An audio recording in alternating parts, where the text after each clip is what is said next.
Latar belakang pendudukan Jepang di Indonesia. Latar belakang pendudukan Jepang di Indonesia tidak terlepas dari adanya mencari keuntungan mencari sumber daya. Hal ini masih berkaitan dengan adanya Perang Dunia Kedua.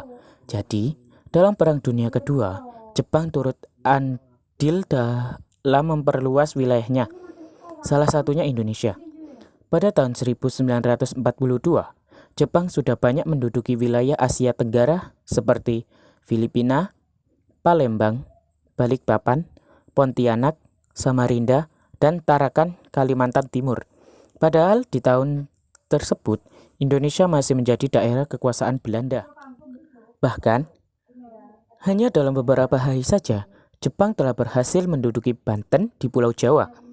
Kejadian tersebut berlangsung pada tanggal 1 Maret 1942.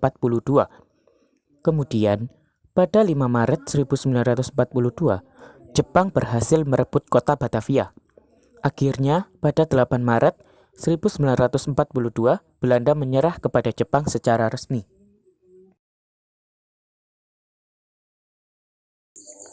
Kebijakan penduduk Jepang di bidang politik meliputi berikut. Penggunaan bahasa Belanda dilarang saat ini dan mewajibkan untuk menggunakan bahasa Jepang. Struktur pemerintahan yang ada di Indonesia harus sesuai dengan susunan Jepang. Yang kedua, kebijakan pendudukan Jepang di bidang ekonomi.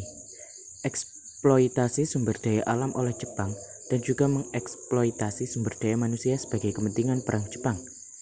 Makanan, pakaian, pembekalan lainnya dari rakyat Indonesia diambil secara paksa dan tanpa adanya kompensasi. Yang ketiga, kebijakan pendudukan Jepang di bidang pendidikan. Keadaan pendidikan Indonesia semakin memburuk, seperti pendidikan tingkat dasar hanya satu, yaitu pendidikan 6 tahun, sehingga memudahkan pengawasan politik Jepang. Bahasa Jepang wajib dipelajari oleh pelajar.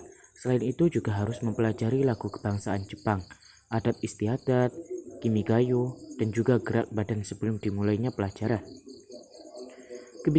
Yang keempat, kebijakan pendudukan Jepang di bidang sosial.